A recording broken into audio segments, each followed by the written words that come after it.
Hello, and welcome all as we gather here today to talk about the greatest film of all time, the Black Panther.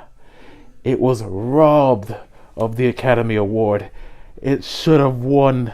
It is the best picture of all time. It brought cultures together. My name is Wakanda Olamar, and if it doesn't win Best Picture next year, I will personally come and feast on your children.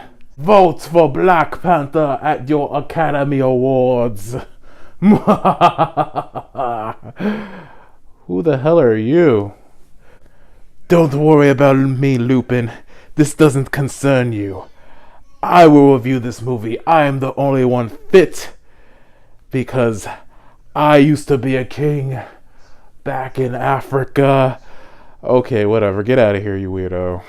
Wait, I'm not finished. Welcome back to the Marvel Movie Marathon, and today is day 16. We're going to take a trip to Wakanda in Black Panther. This was the Phase 3 movie I was most excited about because Black Panther is such an interesting character to me. In the Avengers Earth Mightiest Heroes cartoon, he was part of the team, but at the same time he was king of this cool country that we only hear about but never got to see.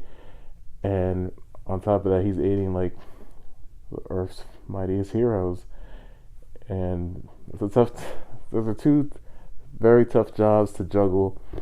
And he's very quiet. He doesn't quip a lot like most of the heroes in the MCU. He's very low key, and that's what I liked about him. He was very mysterious. I collected the comics for 2 years. Wanted to do my research before the movie came out, and there's so many neat things about his backstory and his country and his supporting cast of characters.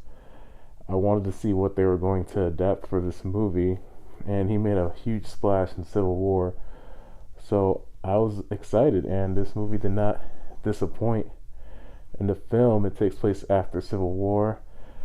T'Challa is getting ready to take the throne, and he's challenged by this mysterious guy who turns out to be his cousin who was abandoned in Oakland in 1992. So there's a battle for the throne vibe in this movie. In the first 2 minutes, you learn more about Wakanda than you do about Asgard in 3 Thor films, and that's pretty sad. This history is it's so rich and interesting, and it's centered around this metal called vibranium, which is the metal that's used to make Captain America's shield. But in this film, you get to learn more about it. They use vibranium for everything: clothes, technology, medicine. It's like a miracle element that can be used for anything. It's kind of crazy. And the look of Wakanda itself is just really beautiful, and it's filled with life. Again, I never got that vibe from Asgard. It always looks so empty here.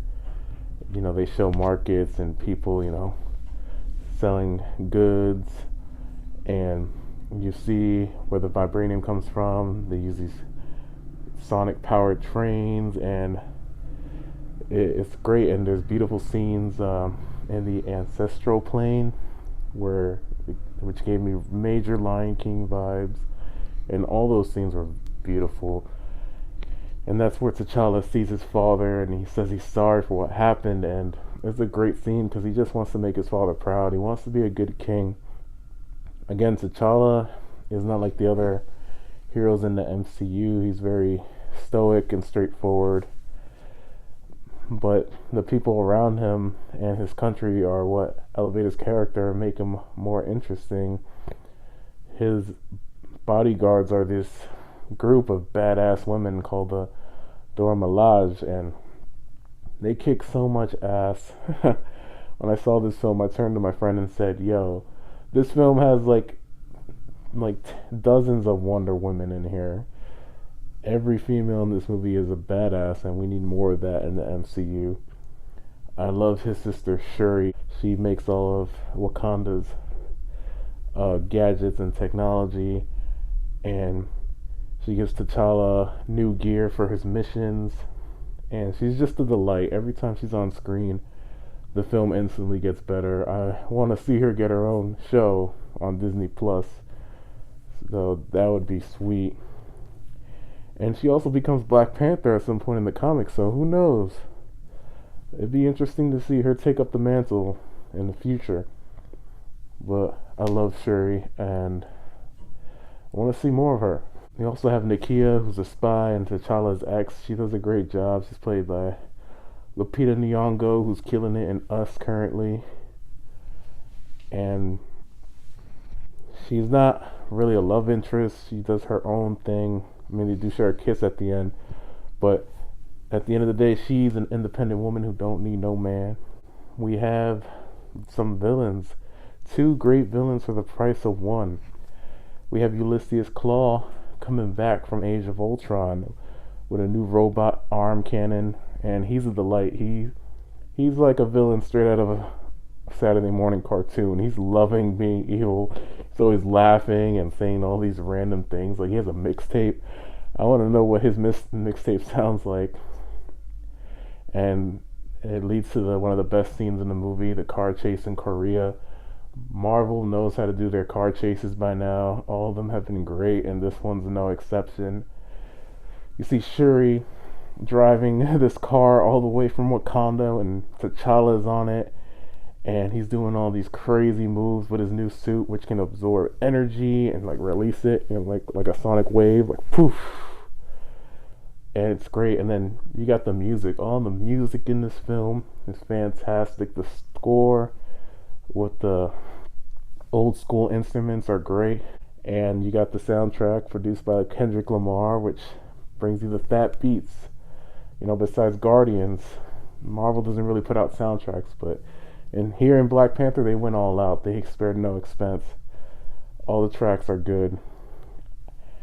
And it elevates the film because of it. The other villain we have is Eric Stevens, aka Killmonger, played by Michael B. Jordan, who is a fantastic actor. He was in Creed, Chronicle, Fruitvale Station. He's fantastic. Speaking of fantastic, he was in that crappy Fantastic Four movie, but he thankfully bounced back from that. MCU has a habit of taking the Human Torches and bringing them into the fold and rehabilitating them, so thank goodness. And he plays Killmonger, who was kind of like Loki in a way. If like Loki was an Asgardian who got abandoned on the Frost Giant planet, then he would be Killmonger because he just wants what's his. He wants a shot at the throne, but T'Challa's father straight up makes him an orphan by killing off his father, which is T'Chaka's brother. I didn't think he had to kill him. He could have just disarmed him. Like, killing him was a little extreme. That bothered me. But yeah, Killmonger, you feel his pain. You see where he's coming from. You feel he has a great motivation, and that's what makes him one of the greatest villains in the MCU. You kind of side with him. He makes a lot of good points. He wants Wakanda to share their technology, not for good things though. He wants black people to take over the world. She's a little extreme, but Wakanda should share this technology instead of keeping it all to themselves and being greedy. He makes a good point on a few things, but he takes it way too far. So of course he needs to be stopped. I think Michael B. Jordan surprised a lot of us by playing a really great bad guy, and I was sad to see him and Claw get killed off in this movie. I would have loved for them to continue on in these movies or even in other franchises. I think Claw would be kind of great as a Spider-Man villain. I'd love to see the interaction between those two. But if this is his only on-screen appearance in the MCU, then Michael B. Jordan really did a fantastic job. You also got M'Baku, leader of the Jabari tribe. He gets a little bit of screen time here, but he makes the most of it, and he is a scene stealer. He's a delight whenever he's on screen. Like, the whole entire cast of this movie is just great. There's really no weak links here. You even got the good guy in a business suit, Everett Ross, who had a tiny role in Civil War. He's here, basically playing the outsider, and he's our eyes into this world. He's like a surrogate us. He reminds me a lot of Phil Coulson, which is probably why I like him too. And again, everybody does a great job. Um, the CGI is a little spotty in some areas, but it never distracted me. It's like I'm used to CGI in all these films. Some of it's not gonna be so great, but it didn't bother me at all. I love the tribal fights because they're the most realistic fights in the film.